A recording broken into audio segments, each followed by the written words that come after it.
Call of Duty Zombies started in World at War, which was released around 2008, and despite its engine limitations, it's still stunning. Not only that, but it also had full modding support for all players. But today I want to talk about Call of Duty Zombies' 4 famous starting maps and 4 unforgettable characters that brought people together to stand against the oncoming horde of the undead, and what made them so great and memorable. You can play just about any Call of Duty Zombies on Steam, but unfortunately the once lively and booming fan base of Call of Duty World at War Zombies is non-existent today. So without further ado, this is what spawned Call of Duty Zombies.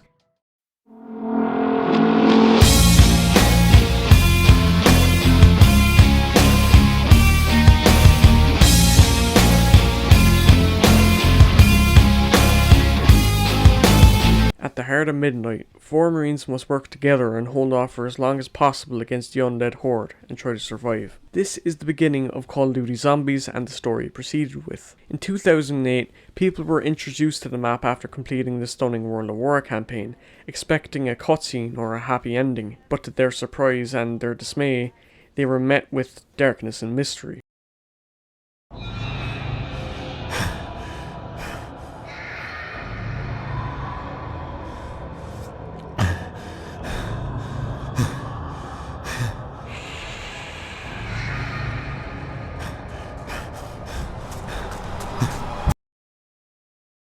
Instantly, you were thrown into a dark and ruined Air Force base in Poland during the year 1944 that is surrounded with fog, barrels, and of course, the undead German forces. The asset for the Air Force base was reused from the campaign for one of the Allied missions in Japan, but the way it was set up was expanded and fresh. The player is given many tools at their disposal, like the mystery box, which randomly gives the player a weapon, and depending on your luck, you could receive the ray gun, a pistol-shaped sci-fi weapon that can weave through waves of zombies. The player is also given some weapon options to buy off the wall using points, which are earned killing zombies, and has the possibility to receive 5 power-ups: Insta-kill, max ammo, carpenter, nuke, and double points. The map itself is bare bones and primitive compared to the standard of zombie maps that we receive today, but Nacht and Toten was re-released and remade for Black Ops 1, Black Ops 3, and parts of Black Ops Cold War, such as Die Machine and in a minigame found in Forsaken. But after this, we do not see in any other Call of Duty zombie games.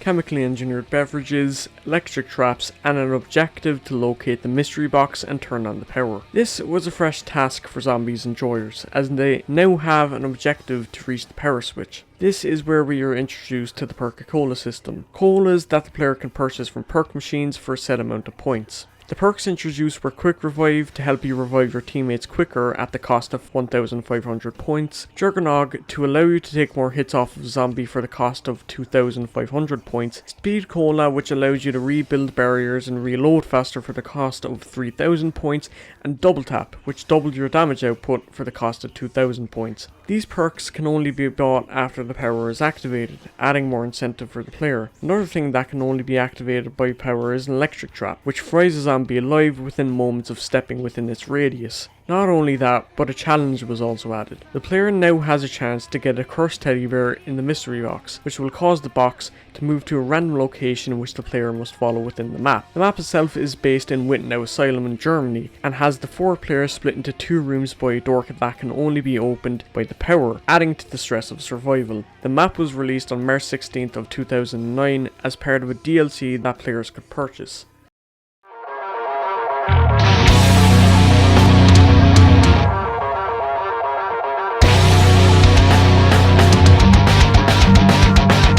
Kino map. Swamps filled with the corpses of Japanese soldiers returning from the dead. This time, the player can access perks and traps without the need of activating the power.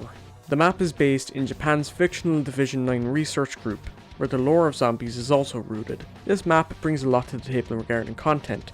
It introduces us to our famed and memorable characters: American Tank Dempsey, Japanese Takeo Masaki, German Edward Richthofen, and Russian Nikolai Belensky, which are all split between Axis and Allies. These are the characters that players are set to play as for the duration of World at War, Black Ops 1, parts of Black Ops 4, and Black Ops 3. There was also a new weapon added to the player's arsenal. The Wunderwaffe DG2 is a rifle-shaped weapon that shoots out electrifying beams powered by element 115, and just like the ray gun, the weapon is only receivable through the box, and is totally dependent on luck. But characters and weapons aside, we are also given a new enemy known as the Hellhound.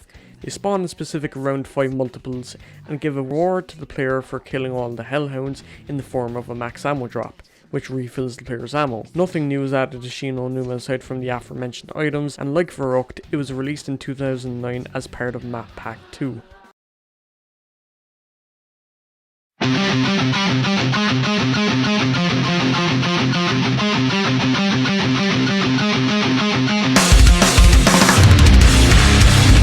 Greece. This is the main point of Call of Duty Zombies. The map is a factory set in East Breslau, Germany, occupied by Nazi research group 935, a group that experimented with a meteor element known as 115 in an attempt to win the war by creating weapons, but contamination infected and revived dead animals and humans. A good portion of Call of Duty Zombies lore occurs in Greece, such as the documented creation of the zombies, the Hellhound, and the teleporters. The power objective is brought back in this map, but this time it powers more than just the perks and the traps. Instead, the players are given 2 extra advantages in their fight against the undead. The introduction of the Pack-a-Punch, a machine that can completely upgrade a player's weapon for just the cost of 5,000 points, and the teleporters, which in this case are the steps to opening the Pack-a-Punch. The base of the map is that it is set in the night, and the players must survive just like in all the other maps. This map was the last one to be released with World of War Zombies, but it is re-released in Black Ops 1 and 3, with this 3 other co-maps in the Resurrection Zombie Chronicles DLCs, but in Black Ops 3 it is given the name The Giant, and so this is where we lift off to Black Ops 1.